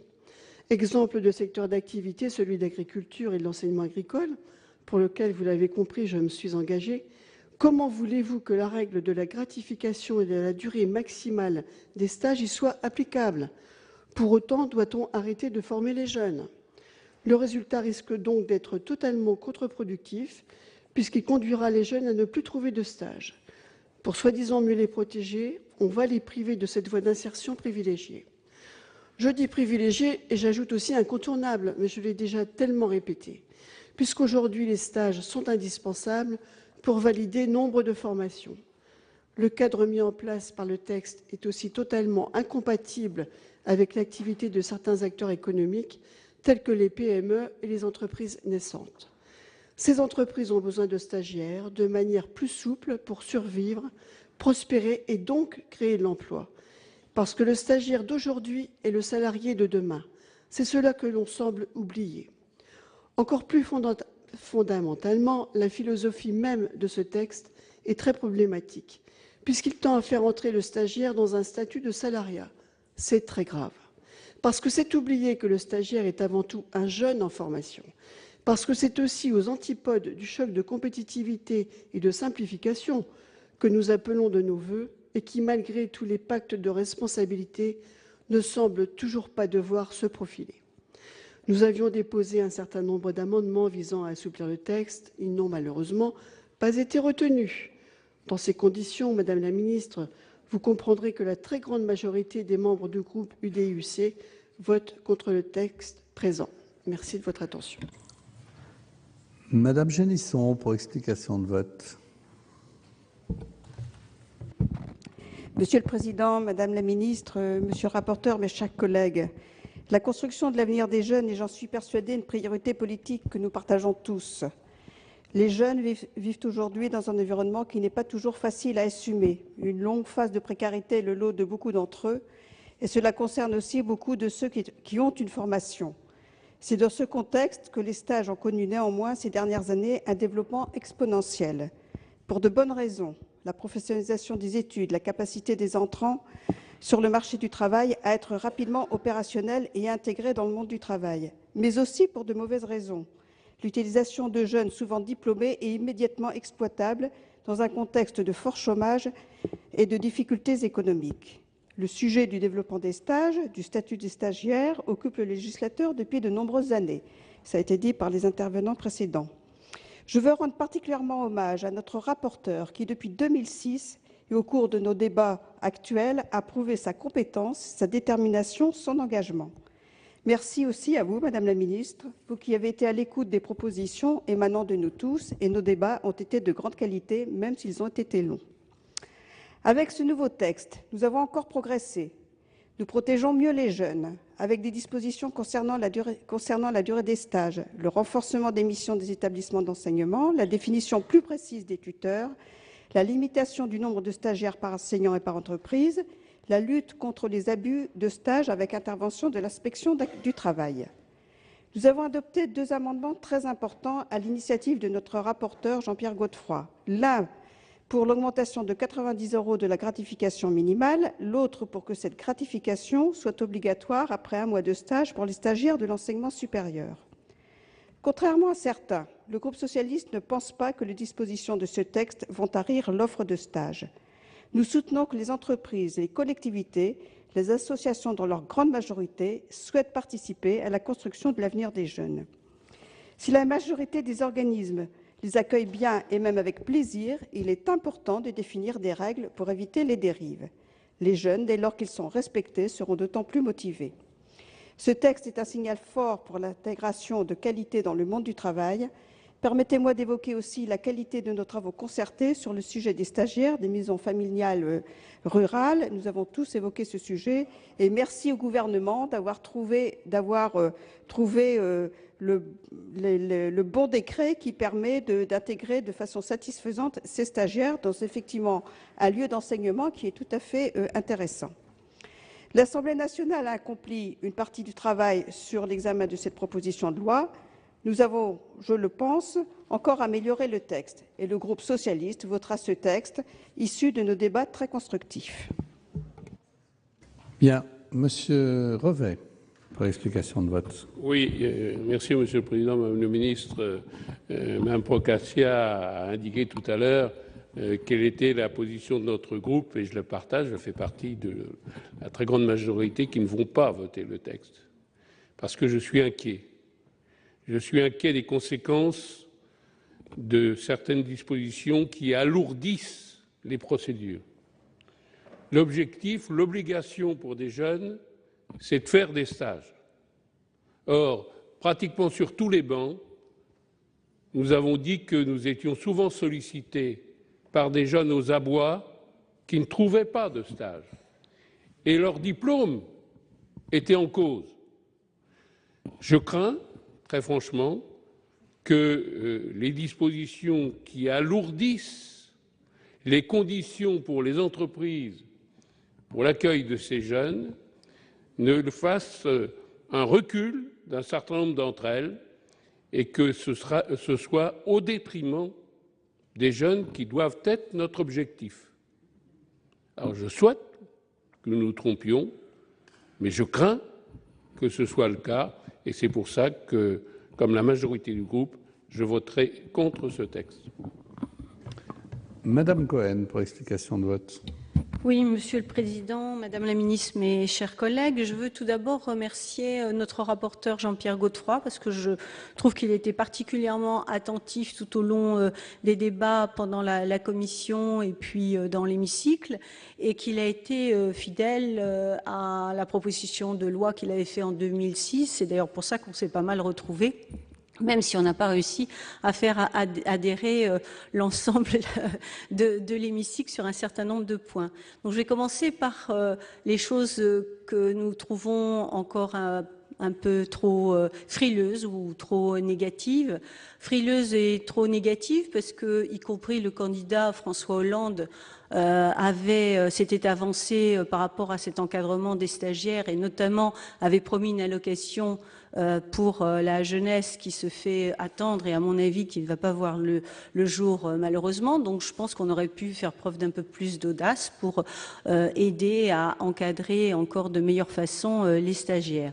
Point négatif, je regrette qu'une partie de la gauche ait voté avec la droite un amendement qui a supprimé l'alinéa 40 dans l'article 1er et qui est très grave puisque, je le lis, le temps de présence du stagiaire fixé par la convention de stage ne peut excéder la durée légale hebdomadaire de travail fixée donc par l'article L3121-10 du Code du travail, c'est-à-dire qu'on fait exploser les 35 heures, ouvrant la porte à la durée donc d'un temps de travail incompatible avec, de mon point de vue et du point de vue de mon groupe, un statut d'élève ou d'étudiant digne du XXIe siècle. Donc j'espère que la CMP va revenir là-dessus. Donc des points qui sont effectivement négatifs, mais en même temps et heureusement, la loi, et en tout cas dans son esprit, prend un certain nombre de positions qui vont permettre de réduire considérablement les abus que pouvaient vivre les stagiaires. Et nous nous réjouissons particulièrement d'un encadrement par rapport à ces stagiaires, notamment dans l'université, avec une limitation du nombre d'étudiants, ce qui est tout à fait positif, et donc un encadrement qui va être bien meilleur d'un point de vue qualité. Nous nous réjouissons également qu'un certain nombre de nos amendements qui allaient dans le sens de la philosophie donc de cette loi aient pu être adoptés, par exemple en étendant à l'ensemble des stagiaires, même ceux ne bénéficiant pas de gratification, l'accès à la restauration scolaire, au titre restaurant et à la prise en charge des titres de transport.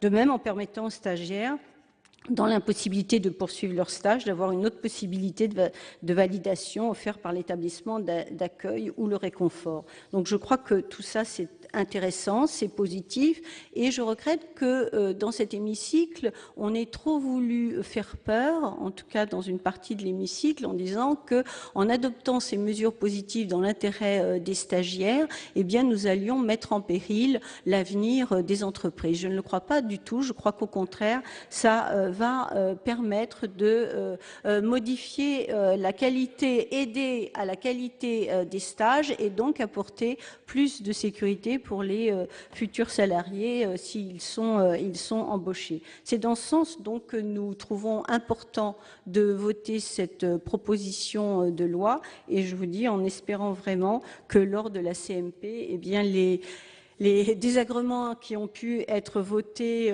peut-être par fatigue, lassitude ou par manque de réflexion puissent être revus. En tout cas, c'est ce que je pense. Bon, je provoque peut-être un peu à cette heure-là parce que je crois que tout le monde a voté en son âme et conscience, mais ça vous permet comme ça de montrer que vous êtes toutes et tous attentifs. Je vous remercie.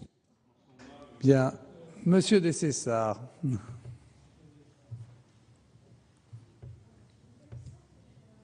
À mon avis, est conservé tout de suite. Oui, Monsieur le Président, Madame la Ministre, il fallait réglementer. On est tous d'accord avec le constat qu'il y a des abus. Il y a des abus, bien sûr, ce sont les abus de patrons indélicats, de chefs d'entreprise qui trouvent une main-d'œuvre au bon marché, motivée, mais parfois aussi des associations, des entreprises en difficulté qui prennent un stagiaire parce qu'il n'y a pas les moyens de faire autrement. Et également, ça s'appuie, ces abus, sur la détresse des jeunes qui ne trouvent pas de premier emploi et qui disent « il faut mieux que je fasse un stage plutôt que rien faire, et le stage me permettra de rentrer dans l'entreprise, et cela 1 an, 2 ans et 3 ans ». Donc il fallait réglementer, et ce n'était pas facile tant les situations étaient différentes. Donc nous, le groupe écologiste, on s'est situé dans la logique présentée par la proposition de loi, soutenue par le gouvernement, d'une réforme cohérente, d'un statut qui serait le même pour chaque stagiaire. En cela, on aurait pu, et je comprends la logique aussi défendue par l'UMP et l'UDI, de faire par secteur. Ça aurait été plus long. Là, certainement qu'on aurait discuté plus longtemps que ce qu'on... Peut-être que ça aurait été davantage adapté. En tout cas, là, il y a eu une stratégie par rapport à cette proposition de loi qui était de dire il y a une cohérence globale et c'est le même statut pour l'ensemble des stagiaires. Cela sera le garde-fou contre les abus. Donc, nous sommes situés dans la stratégie de la proposition de loi. qui a été respecté globalement, et donc nous voterons ce texte. Alors, une petite remarque générale, c'est que il fallait maintenir le mot développement, Madame Procaccia, dans le titre de la proposition de loi. Je pense que les jeunes ont besoin de s'investir dans l'entreprise. Le fait que, pour un certain nombre de jeunes issus de milieux défavorisés, le fait de se sentir utile, le fait de se coltiner à la réalité, de ne pas être en train simplement d'écouter dans une classe de 25 ou 30 élèves le professeur pendant 6 ou 7 heures dans la journée, c'est quelque chose de très important. Il faut absolument développer la pratique. Et encore une dernière remarque, Madame Ferrat, vous avez dit quel est l'intérêt pour une entreprise d'accueillir. Je le sais qu'il y a un intérêt pour une entreprise et pour les tuteurs, c'est de se sentir utile, c'est de transmettre un savoir. Et effectivement, chacun est valorisé dans l'échange, dans le fait que les connaissances ne restent pas inutiles, mais qu'on sent un jeune qui est prêt à se l'approprier, qui se motive et apprend. Et c'est effectivement très enrichissant, à la fois pour le jeune et le formateur. Donc je crois que nous défendons tous l'idée qu'il y ait plus de formation. Nous considérons, et c'est pour ça que nous avons été contre certains amendements qui tendaient à rapprocher le statut du stagiaire du statut de salarié, nous considérons qu'aujourd'hui le stage fait partie de la formation. Il n'en sera peut-être pas de même dans quelques années si la situation économique ne s'améliore pas, et on pourra à ce niveau-là être très inquiet, mais nous parions sur le fait qu'il y aura une stabilité, que j'espère qu'on pourra s'en sortir économiquement, autrement c'est quand même tout le système social qu'il faudra revoir. En tout cas, nous sommes restés dans l'idée que le stage est une période de formation, qu'il fallait réglementer contre les abus. Le texte, cette proposition de loi, correspond à cet objectif, correspond à cette stratégie, et le groupe écologiste votera donc cette proposition de loi. Monsieur Lenoir, pour explication de vote. Oui, Monsieur le Président, Madame la Ministre, nous avons légiféré sur un texte qui est parti d'un constat que nous partagions, à savoir qu'il y avait des abus concernant les stages effectués dans le cadre de l'enseignement supérieur. La preuve qu'on était sur cette ligne-là, c'est que c'est Madame Fioraso, ministre en charge de l'enseignement supérieur et de la recherche, qui représente le gouvernement. On aurait apprécié d'avoir plus longtemps le ministre en charge des Affaires sociales et du Travail. On aurait pu voir également la présence du ministre en charge de l'Éducation nationale. Donc ça voulait bien dire que le texte visait, comme nous l'avions compris, un certain nombre d'abus constatés dans le cadre de l'enseignement supérieur. Soit. À quoi avons-nous assisté? Finalement, à un grand débat et au vote d'un certain nombre de dispositions qui reparlaient d'une façon parfois un peu pêle-mêle des stages en entreprise, de l'apprentissage, au point que parfois on se demandait de quoi on parlait. Alors si, effectivement, j'en ai parlé, et j'en reparle encore maintenant, c'est bien pour montrer qu'il fallait distinguer les stages des statuts d'apprentis. Alors, on en est arrivé à un texte qui, malheureusement, je ne veux pas préjuger le résultat, risque d'aller à l'encontre des jeunes dont nous avons beaucoup parlé pendant ces débats, qui cherchent des stages pour valider une formation et qui, faute de stage, ne peuvent pas obtenir de poursuivre jusqu'à son terme leur cursus d'études. Cette complexification fait qu'effectivement, on peut s'interroger sur les effets pervers du texte qui aura été délibéré. Et nous parlons, Madame la Présidente, non, Madame Cohen, non pas tellement des entreprises, mais nous parlons bien de l'avenir des stagiaires. C'est bien d'eux qu'il s'agit, et c'est bien eux que nous pensions quand nous avions à plusieurs reprises, les uns et les autres, sur différents bancs, évoqué la présence dans nos permanences de jeunes qui, désespérés, nous demandaient notre aide pour avoir accès à un stage. Alors, mon premier mouvement, de même que celui de mes amis, était de voter contre. Pour autant, il y a eu un certain nombre d'avancées que je ne méconnais pas. Dû d'abord à l'écoute de Madame la Ministre, je le reconnais.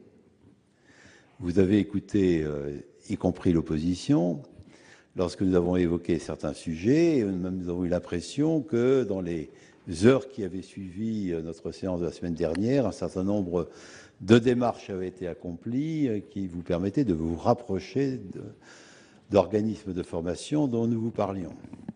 C'est dû également à l'attitude de monsieur le rapporteur. Certains pourront évidemment évoquer la solidarité territoriale qui nous unit en Basse-Normandie. Elle n'est pas suffisante pour dire que j'ai apprécié la façon dont notre rapporteur a conduit la mission qui lui a été confiée. Il y a eu surtout un certain nombre d'avancées, dont une à laquelle je tenais particulièrement et qui concernait les maisons familiales rurales. Moi, je prends acte qu'il y a eu des avancées. Nous y avons les uns et les autres contribué. Les maisons familiales rurales nous ont fait savoir qu'elles avaient beaucoup apprécié la façon dont les choses s'étaient déroulées et la façon dont nous avions finalement conclu le débat. C'est la raison pour laquelle, sans avoir l'idée que je me désolidarise de qui que ce soit, je m'abstiendrai sur le vote de ce texte. Bien. Je vais donc mettre aux voix. Et comment? Oui, eh bien, je viens de voir, mais je ne vous avais pas, donc excusez-moi, mais vous pouvez donc intervenir, je vous en prie, Madame Laborde. Excusez-moi, Monsieur le Président, de ma spontanéité, mais il me semblait que justement, Voilà, merci.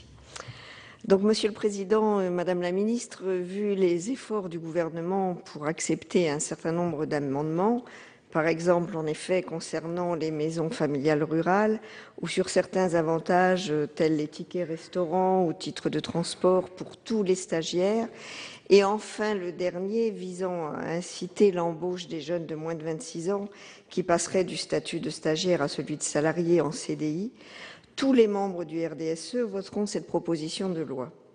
Madame la Ministre, Monsieur le rapporteur, merci d'avoir permis l'évolution du statut des stagiaires qui parfois était utilisé selon la vilaine expression entendue ce soir. Je me permettrai d'insister sur l'amendement 115 qui a été très discuté et ce serait dommage qu'il disparaisse en commission mixte paritaire. Ma chère collègue, nous pensons le contraire de ce que vous avez dit tout à l'heure et je peux vous confirmer que l'amendement de M. Barbier n'est pas le fruit de la fatigue, mais bien celui de la réflexion. Je vous remercie. Bien. Donc, cette fois, je vais donc procéder au vote. J'ai été d'ailleurs saisi d'une demande de scrutin public par les groupes UMP et socialistes sur l'ensemble de la proposition de loi. Il va donc être procédé au scrutin public dans les conditions fixées par l'article 56 du règlement.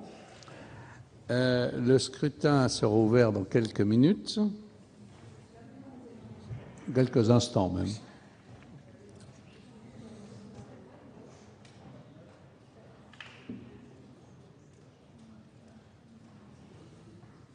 Bien, le scrutin est ouvert.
Personne ne demande à voter, donc le scrutin est clos et j'invite les secrétaires à procéder au dépouillement du scrutin.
Résultat du scrutin numéro 183 sur l'ensemble de la proposition de loi.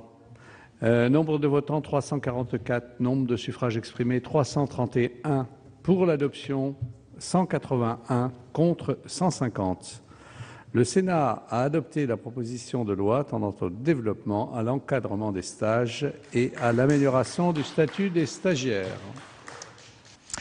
Voilà, vous avez donc pu suivre l'examen de cette proposition de loi tendant à améliorer le statut et les droits des stagiaires, un texte qui a été voté hier soir par le Sénat. Tout de suite, la suite de nos programmes sur Public Sénat.